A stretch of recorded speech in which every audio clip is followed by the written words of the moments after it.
Dr. R.J. Rushdoony, RR 161 BJ 114. Discussion of art and architecture. From the Easy Chair, excellent colloquies on various subjects. This is R.J. Rushdoony, Easy Chair number 222, July the 3rd, 1990. Otto Scott and I are now going to discuss the subject of art. A very important subject because in Western civilization in particular, the closest and most important relationship of art has been to Christianity. On the subject of what has happened in art,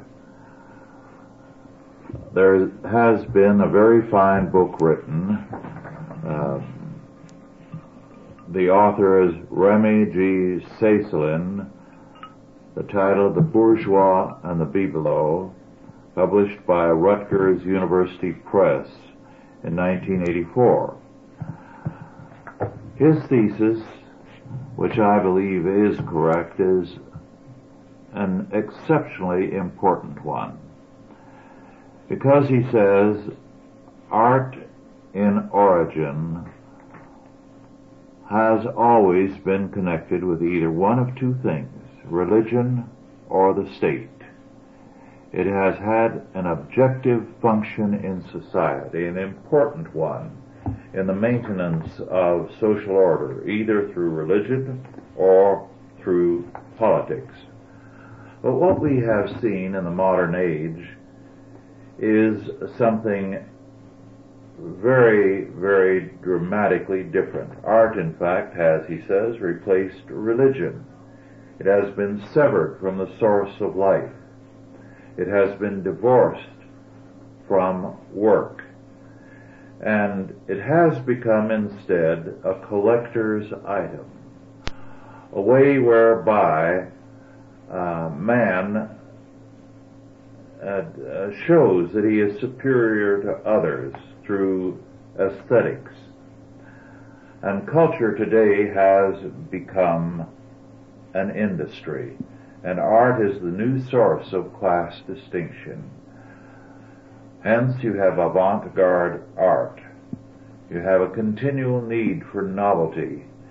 And if you are up on things, you then avail yourselves of this novelty, and you look down at those who do not understand what your, say, Picasso says.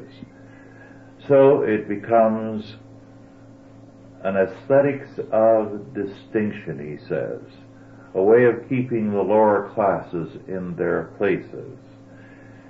And collecting art in terms of this kind of approach has replaced titles of nobility.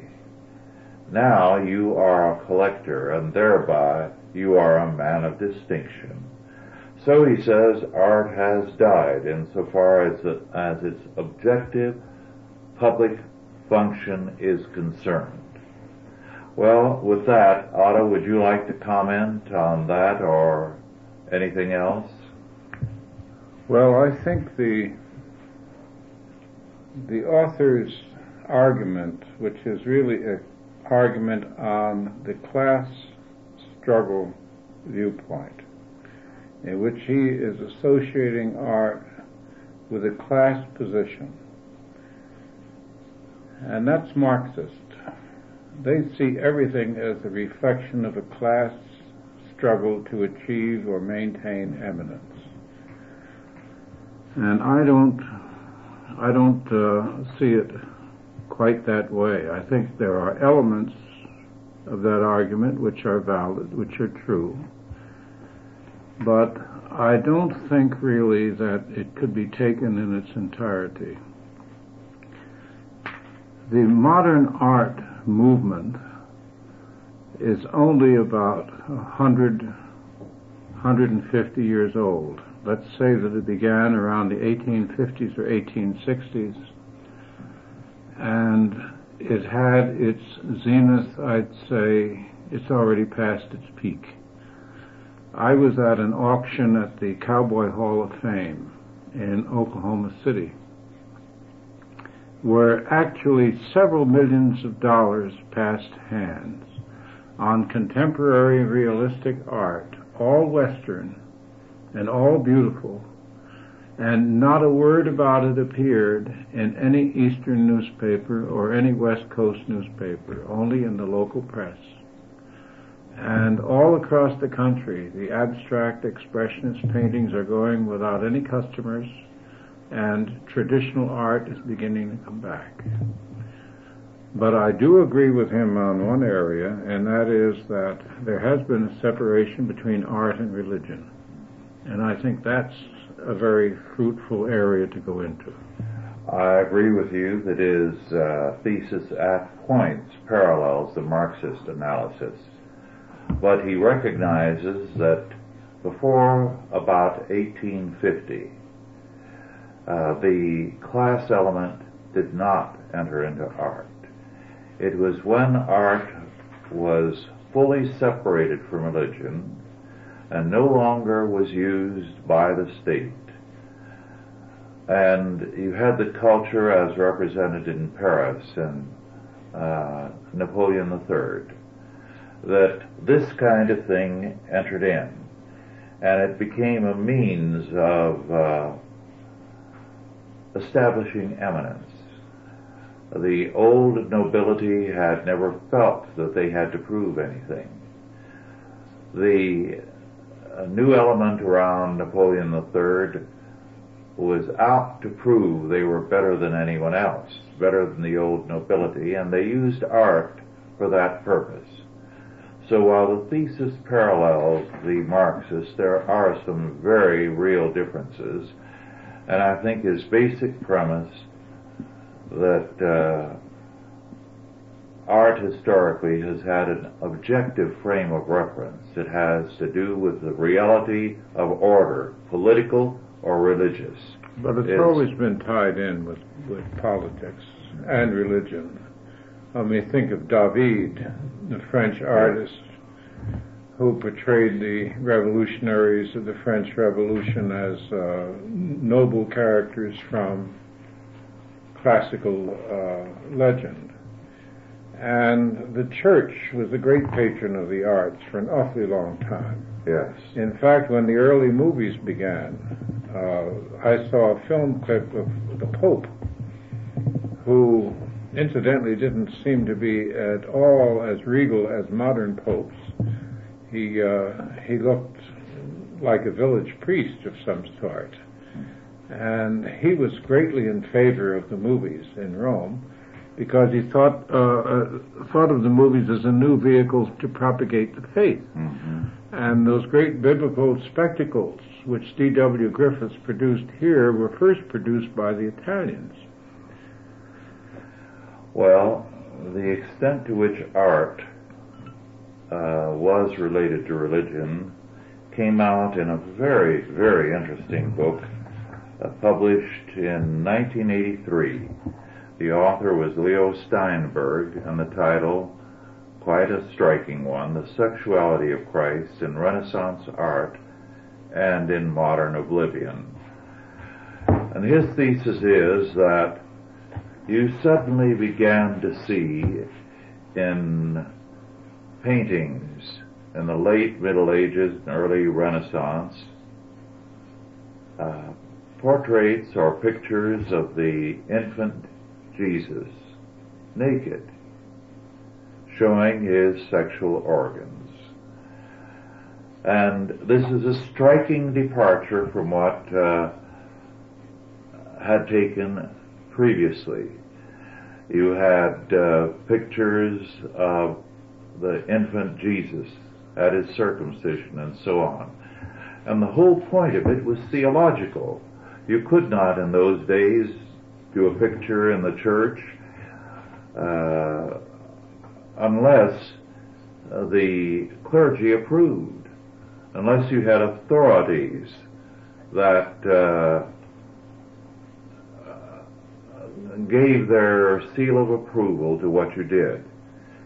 And he says that by that time the divinity of Christ needed no demonstration. It had been well established throughout the Middle Ages. But what happened was there was a need to proclaim, and it began with St. Francis of Assisi, the humanness also of Christ, that he was very man of very man as well as very God of very God. Now I know from history that one of the tremendous reasons for the success of St. Francis was that he introduced the creche, the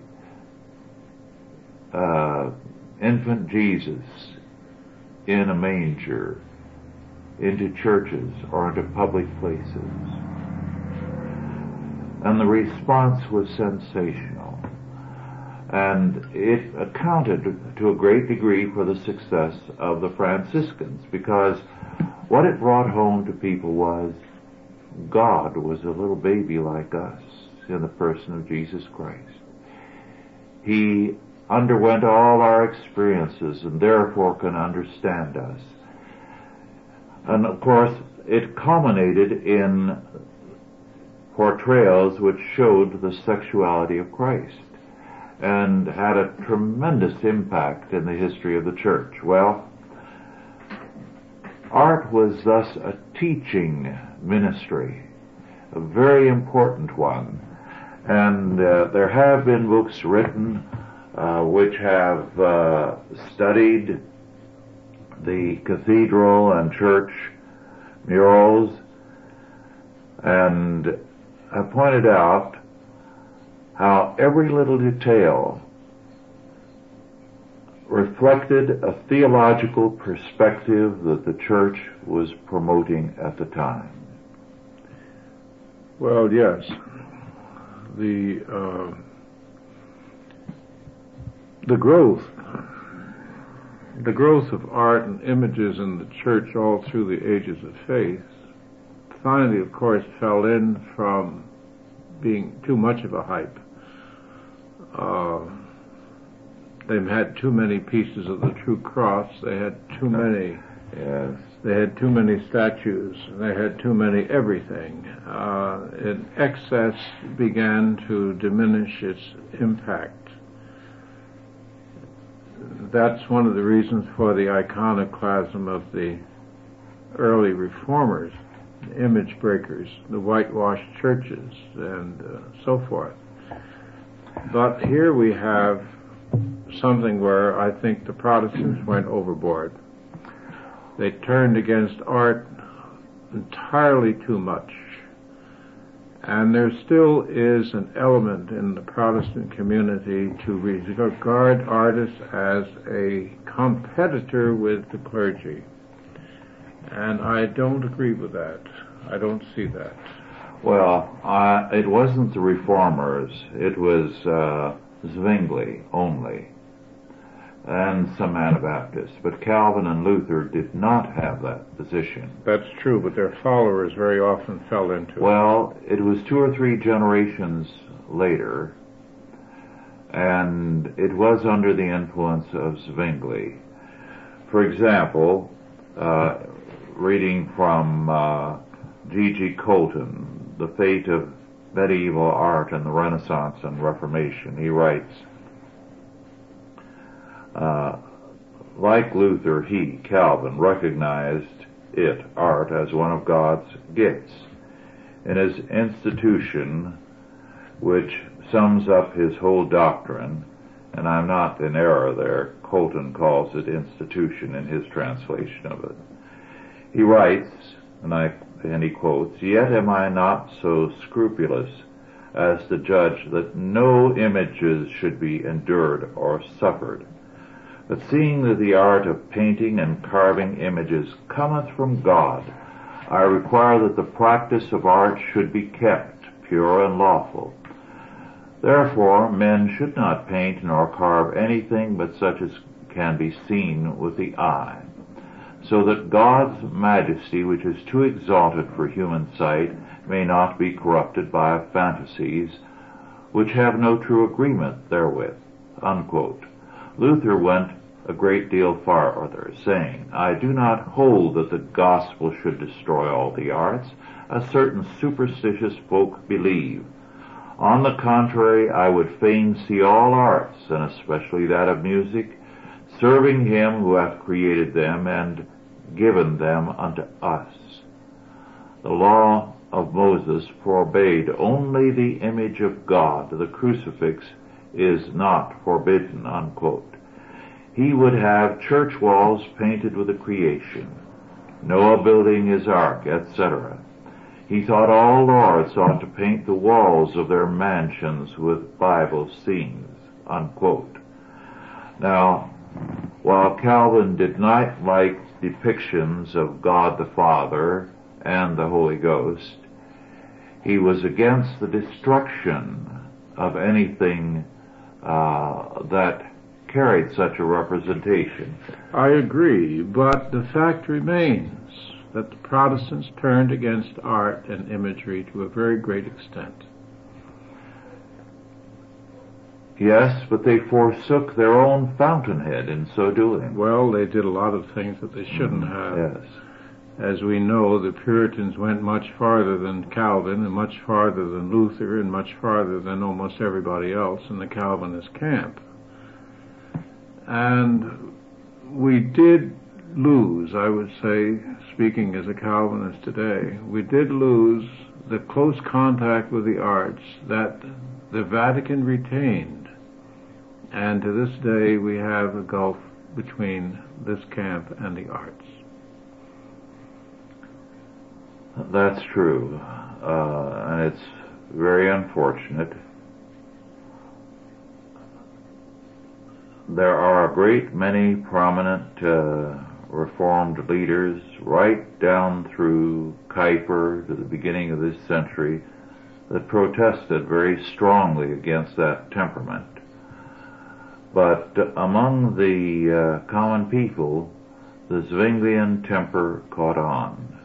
We remember that at one point when Knox first appeared in Edinburgh to give a speech, or give a sermon, I should say, and the crowd ran out and ransacked all the churches. Mm-hmm. He didn't tell them to. No. Well, it was their hostility to the old order which led to that kind of thing.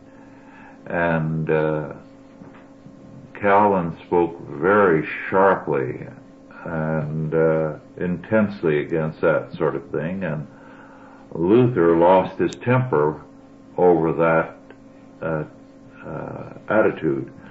However, you must remember this, that before the Reformation, periodically, angry peasants were ransacking churches and destroying images and paintings and whatnot because of their hostility against the existing order. Against the tithes. Well, it was a part of a revolution. Mm-hmm. Now, one of the things about a revolution is the attack against the imagery of the old regime. Yes. And against its symbols.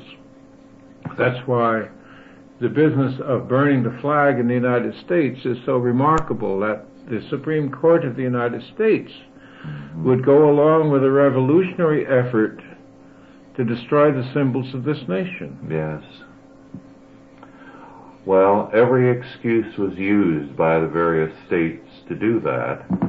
I know with the French Revolution, the Benedictine monasteries in Europe dropped from 1,500 to about 300 some, and even then, those 300 and some had most of their libraries and ransacked and their properties taken from them by Catholic rulers.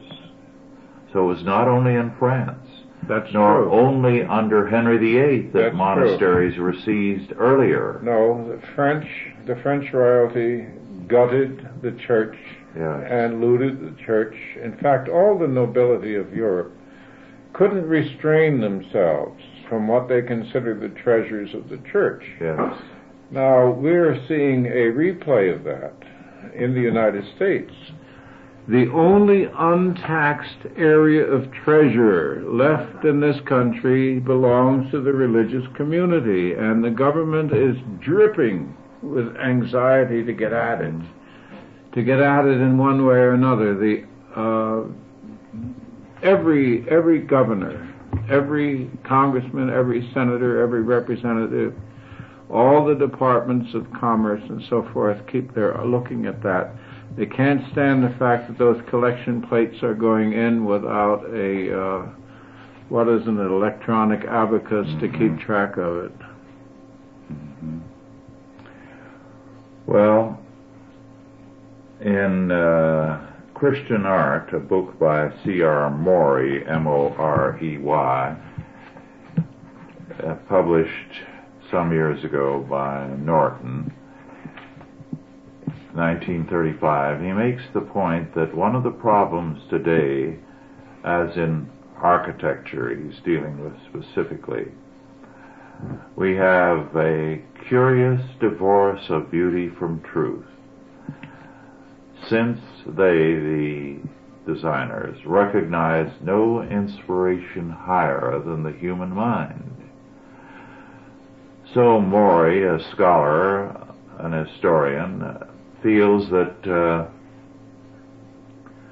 this divorce has led to the degradation of art.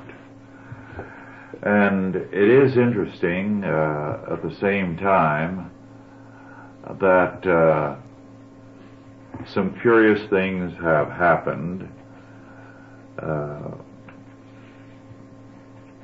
because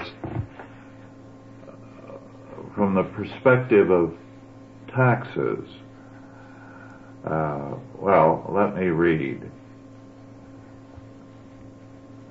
This is from Margaret E. Stuckey, S-T-U-C-K-I, The Revolutionary Mission of Modern Art, or CRUD, and other essays on art.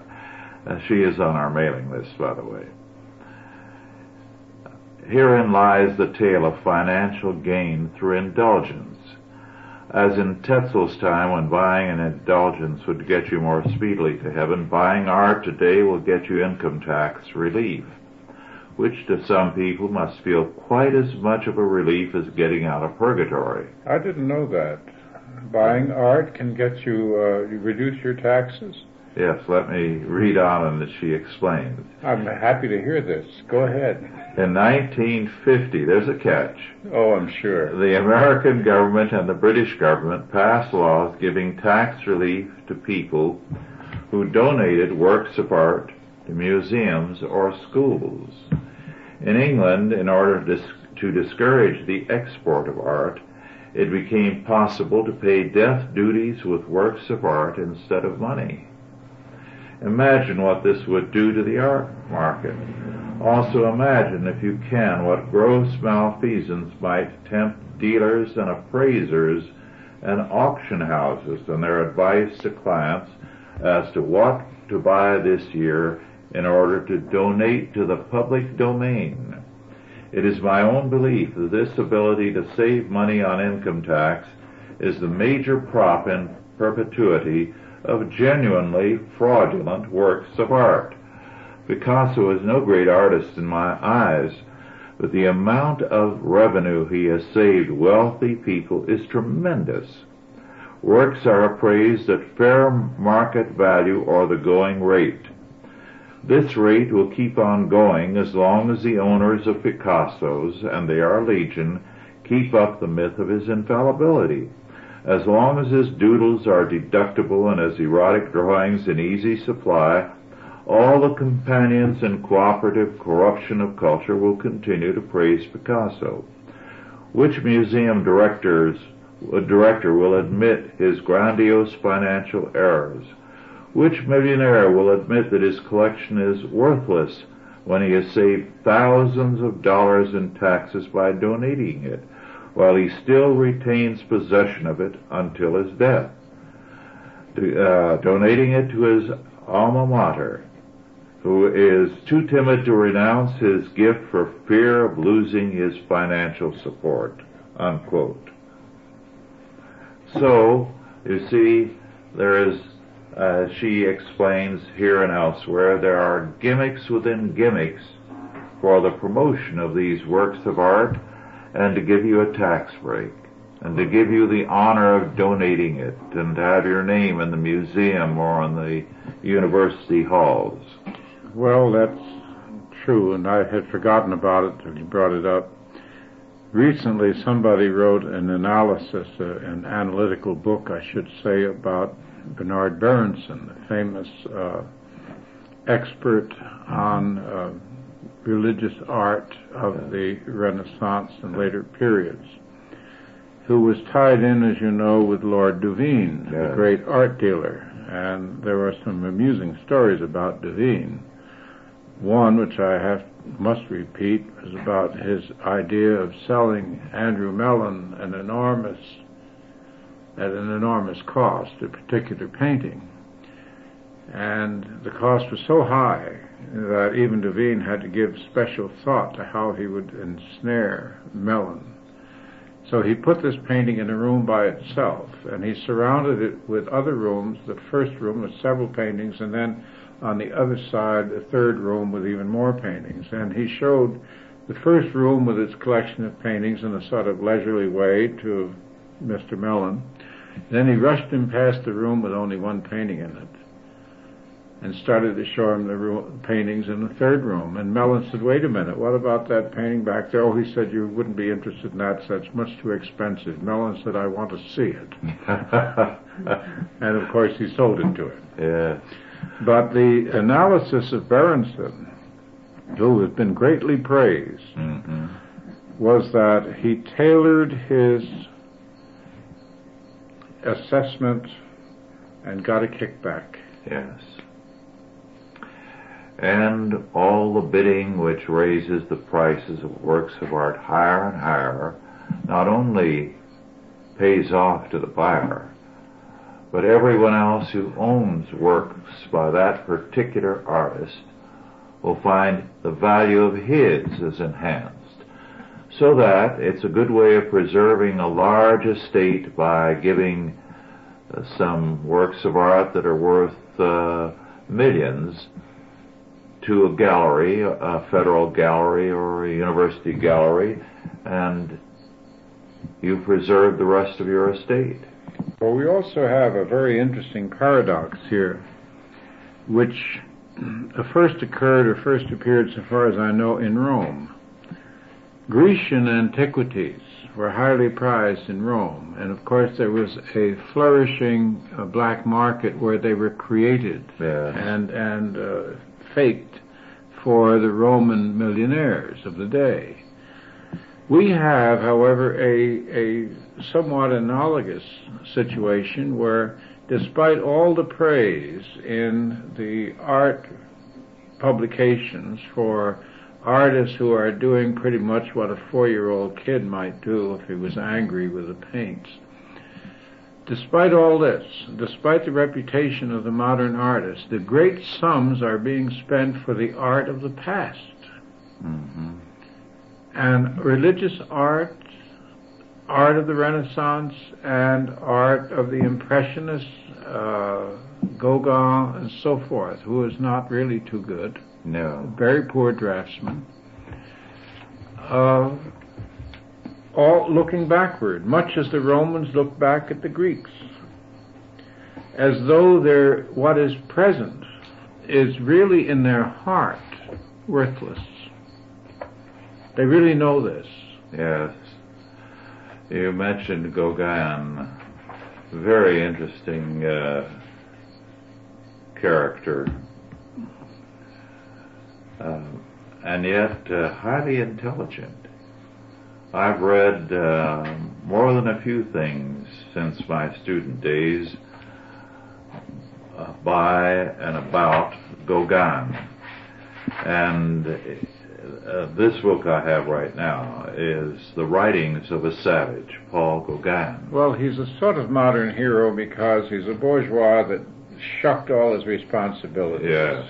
Abandoned his wife. He abandoned his wife and kids. And that's a virtue nowadays. And fell into the stews of Samoa and that's the kind of fellow that gets written up, and you see his counterpart in People magazine all the time. He wrote at one time, and this marked him, the turning point of the times in art, a mad search for individualism. If you've ever seen the works of Gauguin before he went to the South Seas, when he was in Paris, you'd have to say, this man was good. But in the search for individualism, he abandoned everything and hit upon this approach. Of course, he was very, very contemptuous of the people he idealized. He called them healthy animals, which hardly was a term of respect. And some of his language hardly would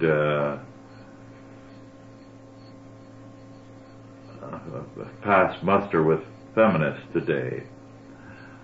This is what he writes: a period of work, alone. I saw many young women with untroubled eyes. I guessed that they wanted to be taken wordlessly, brutally, a desire for rape, as it were. The old man said to me, speaking about one of them, take this one, but I was timid and could not bring myself to do it. And so on. He also said, I am a great artist, and I know it. I'd like to say a little more about Gauguin, because he came from a well-to-do background. And he writes, I became a day pupil in a boarding school in Orleans. The teacher said, this child will either be an idiot or a genius. I became neither the one nor the other. One day I came home with a few colored glass marbles. Furious, my mother asked me where I had gotten them. I lowered my head and said that I had exchanged them for my rubber ball. What, you, my son, engaging in trade? That word, trade, in my mother's mind was a despicable thing. Now, that is the kind of attitude that has, I'm afraid, formed a great many artists and been very influential. Now, of course, Gauguin outgrew this. He did say, by the way, to cite another thing, of himself and Van Gogh, both of us are insane. Well, of course, they were, compared to what came later, really interesting men and artists. What came later, what we were exposed to, the Bauhaus, for instance, with Klee and the rest of them, the Bauhaus came over here and immediately was picked up by the New York establishment and went like a knife through butter across the country. I was absolutely flabbergasted to see corporations buying the ghastliest things you've ever seen and hanging them up in corporate headquarters all across the country, because this, they were told, was art. Now, what it really was the destruction of form. And with the destruction of form, you have a destruction of meaning. When you have something that has no limit. And art without form is a contradiction in terms. Yes. It's an assault against reason and against culture. What really was underway was an assault against the Christian culture of this country. Yes. And that has never really been brought out by the Christians or by the people who have attacked them. Yes. One of the things about Gauguin that I respect is his honesty on that score, because he said we must not only attack Christ, but go higher up, further back in history, he said, to God. What must be killed so it will never be reborn? God. God must be killed. And he says this over and over again. His hatred of Christianity was intense. Well, not too long ago, if you recall, there was a book, I think you ran across it, I certainly did, where Picasso and some of the other artists in France, outside the establishment, hoping to break in, to become a success, to make money, and of course, your comment about trade, I don't know about trade, but I've never known artists that didn't want money. They don't work for love. No. Picasso and the others went to an exhibition in Paris of primitive art from Africa, yes, from dark Africa, from blackest Africa. And I will admit, because I've seen some of those idols, that they are impressive. They don't, they're foreign to us, but there is something about them which is quite impressive. In any event, that is what set off the whole business.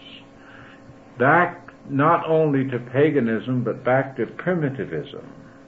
And it was a deliberate effort to get away from the Christian civilization altogether.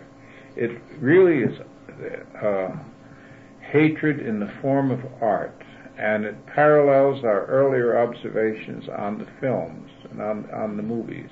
Mm-hmm. Because this has gone through all the reaches of modern art. I mean, we cannot keep art restricted to painting. It's gone into literature.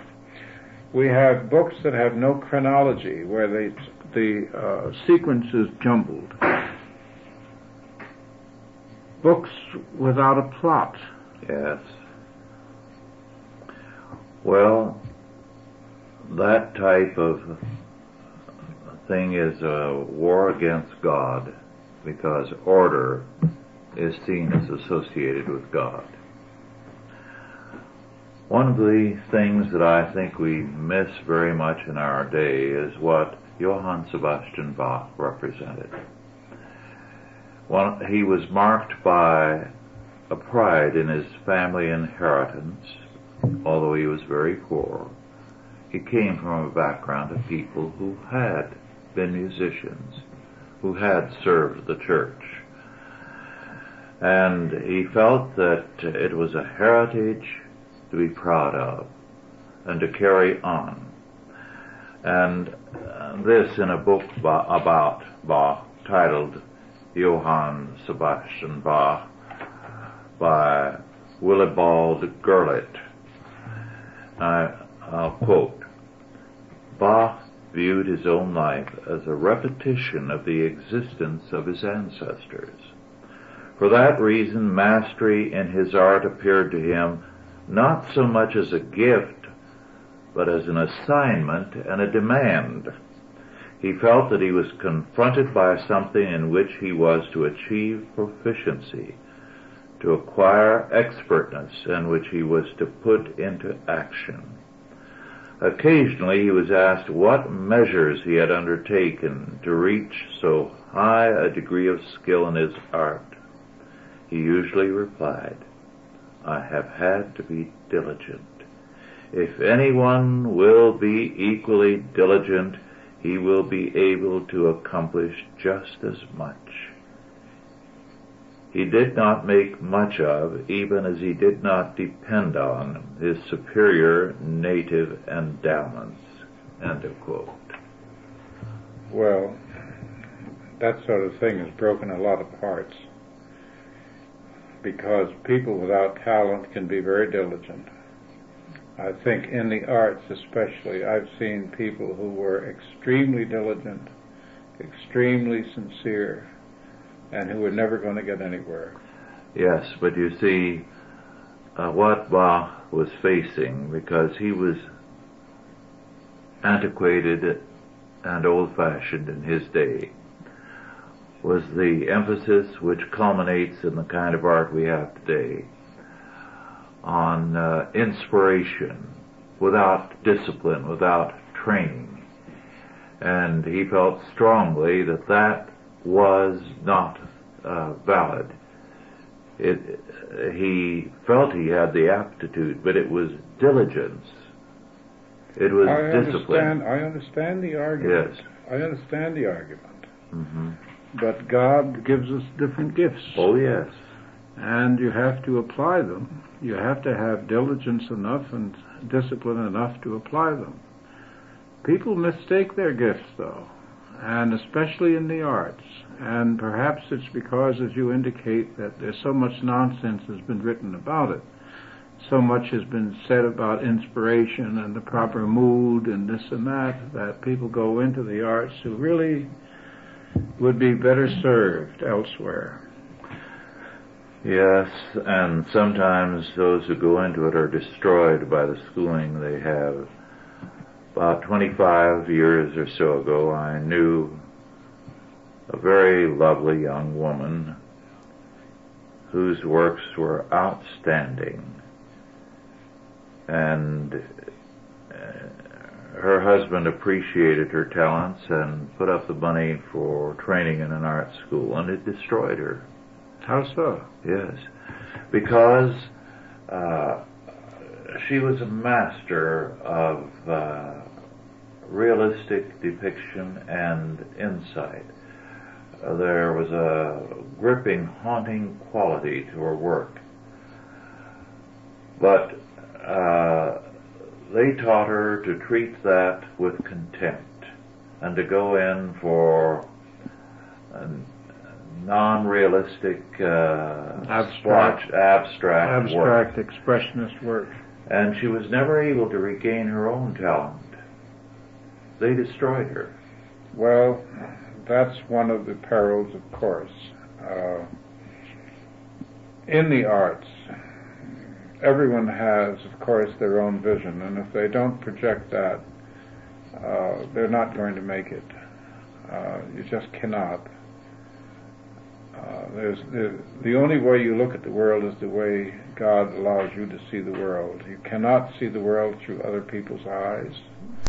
You cannot think with other people's minds. You were given a mind and a pair of eyes and a heart in order to trust them. Mm-hmm. You just cannot allow schools or education to do that, but yes. You've opened up another gate.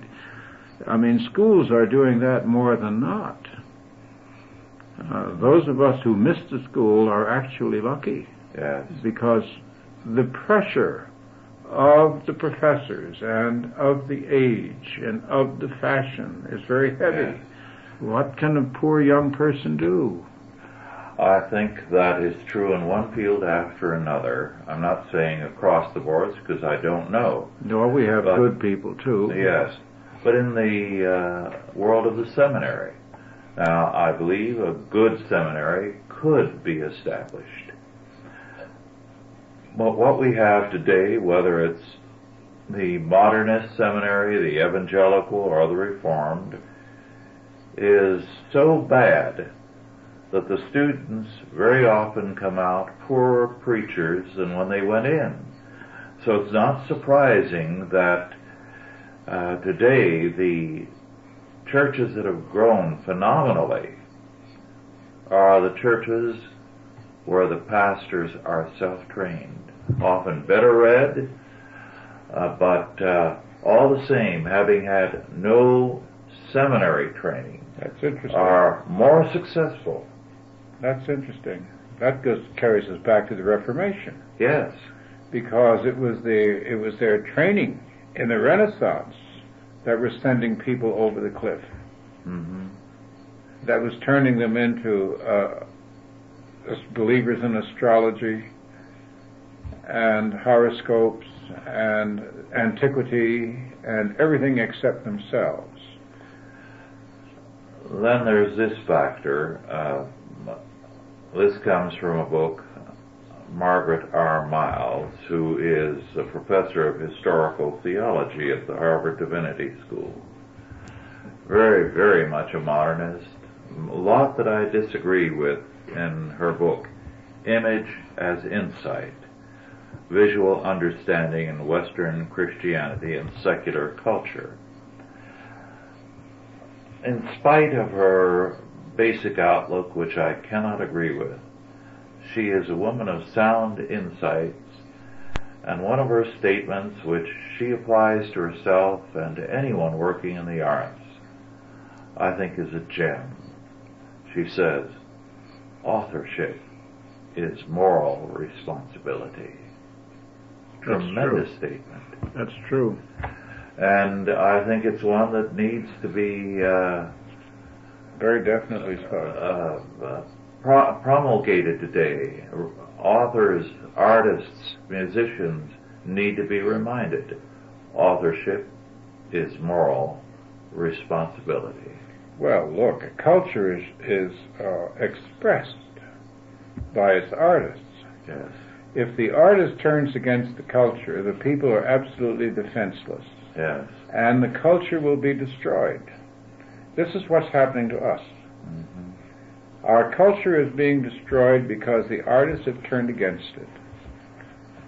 And one of the reasons the artists have turned against it is that, I went back to the business, that painters want money. They have to pay rent. They like to buy homes like everybody else. The Christian community is no longer the patron of the arts. And therefore, the arts do not work for the Christian community. Mm-hmm. Now, it may sound crass because of this Victorian nonsense about art for art's sake. Mm-hmm. But the fact of the matter is that art is a craft just as much as carpentering or plumbing, and has to be compensated. The money that is poured upon the arts and upon the theater by the liberal left is enormous. Yes. Well, the same applies in politics. Politicians do not support the Christian agenda because the Christians never contribute to their campaigns. Every other kind of group does, but Christians don't. But if they contributed and made known where they stand, you'd see a big change in all these politicians. That's interesting, although I'm not sure about it. And the reason I say I'm not sure about it is that business has been gelded by the bureaucracy. At one time, business had a lot of influence and power in this country, but business today does not. Look at what happened to Exxon, and look at what's going to happen to Exxon. They're going to put them on criminal trial for an accident, which, if anything could prove the fact that business has lost political influence, that would make it. Mm-hmm. Yet, business gives all kinds of money to politicians. But that's on a shakedown basis. What they are told, and I've been told this by bankers and businessmen, they are told by the reigning party in Congress that you give so much. Well, and if they don't have to be told in so many words, things are seldom that crude. They are aware of the fact that if they don't give anything, things aren't going to be good for them. And I'm afraid that the Christian community would also give its money to men who would say, "No, we don't give a damn what you think." Yes, I'm afraid so.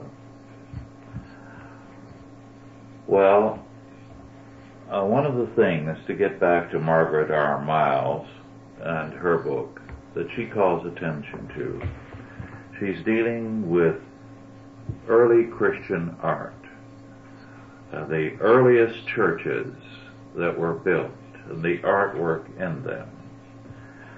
And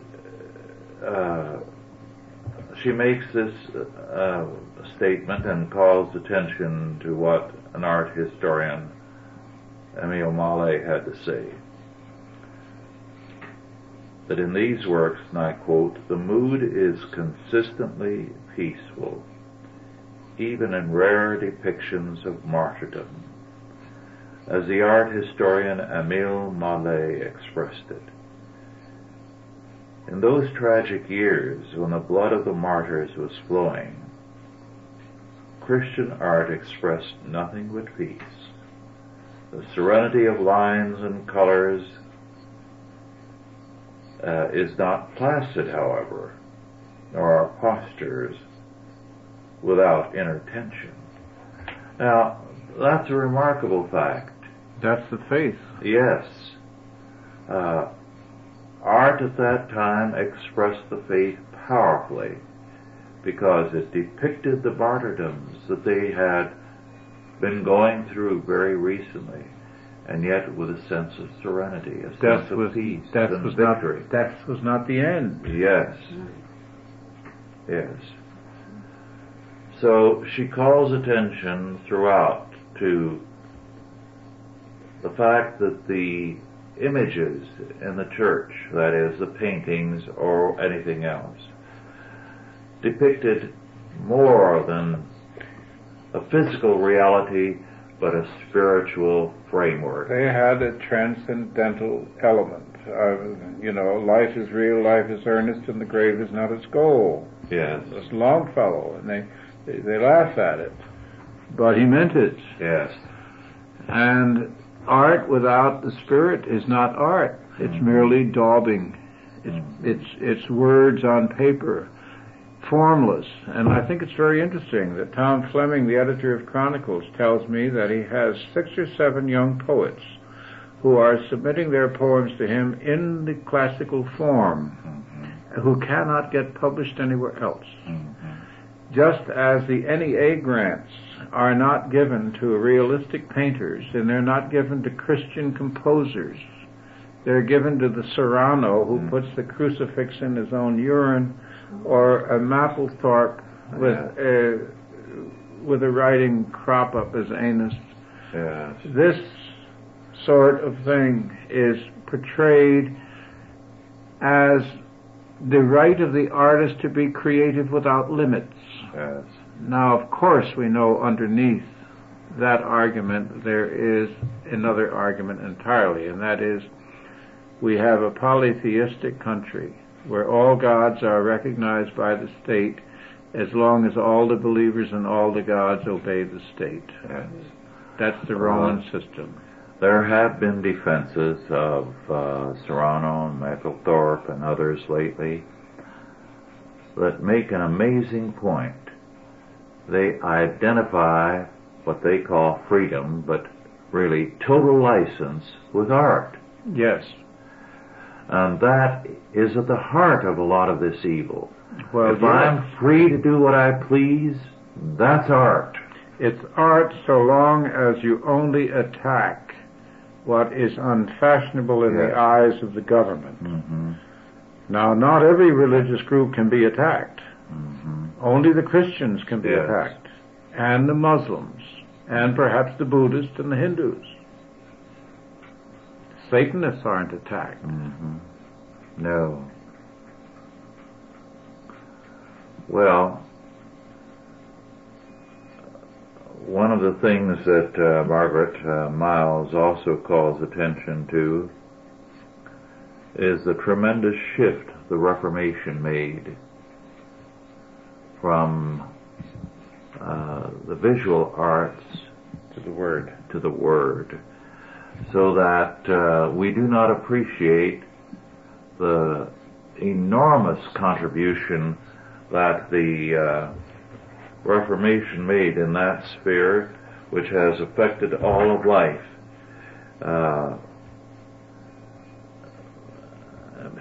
He is quoted, or she quotes, Hugh of St. Victor.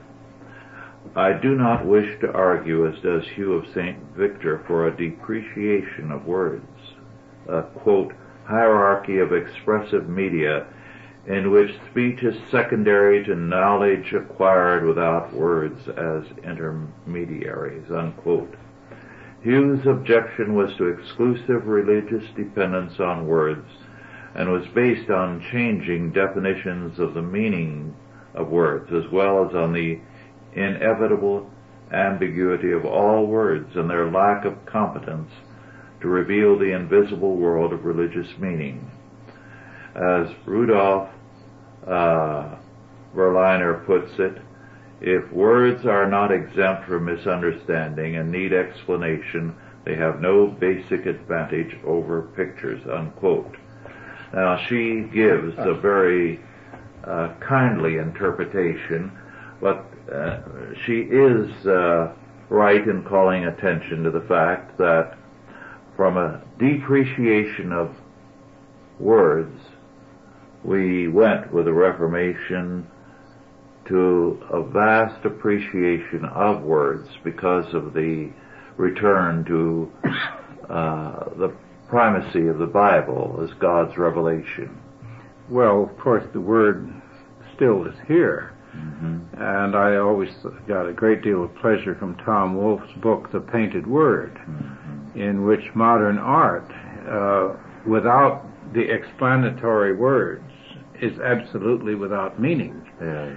And this sent all the New York art people up in flames, and they wrote an article about his Philistinism and so forth, because he practically single-handedly demolished the mystique of modern art. They criticized even the way he dressed. He made himself intolerable. Well, our time is approaching its end. Are there any last words on the subject that you'd like to offer, Otto? Well, of course, I'm sorry that we didn't get to the formless literature paralleling the formless painting and the formless sculpture. I hate to say it, what the sculptors themselves call these modernistic monstrosities that are set up in the rotunda and the patio and in front of buildings and so forth. They refer to these things in obscene terms because they themselves consider them an insult to the people. Yes. And they consider it a wonderful achievement to get the people to pay to be insulted. That's true. A few years ago, one artist actually put his feces in sealed containers and sold them. And people gave him money. And people gave money. But the not novelty of it appealed to them. Not as much money as the government gives. Yes. The government gives a great deal of money now to the arts. Yes. And it's interesting that when Stalinist art and Hitlerian art and Mussolini's art was treated with contempt, American treasury art is supposed to be very good. Mm-hmm. And the whole idea of the subsidized artist in the United States is fine. It was only the fascist artist who was subsidized that was a contemptible creature. Yes. And we're getting even worse art with our subsidy. Well, of course, I do not agree with the argument of some of the conservatives that Serrano and Mapplethorpe and their ilk have a perfect right to produce that sort of thing in the private marketplace. I don't think they have any right to do that. I don't think they have any right to be blasphemous or obscene. I don't think that people have a right to issue anti-Semitic diatribes. I don't think that any group in this country should be treated as contemptible. I agree fully. And I think civilization rests on that kind of perspective. A civilized, a godly discourse, and respect for every particular group. Well, our time is up. Thank you all for listening, and God bless you. Authorized by the Chalcedon Foundation. Archived by the Mount Olive Tape Library. Digitized by ChristRules.com.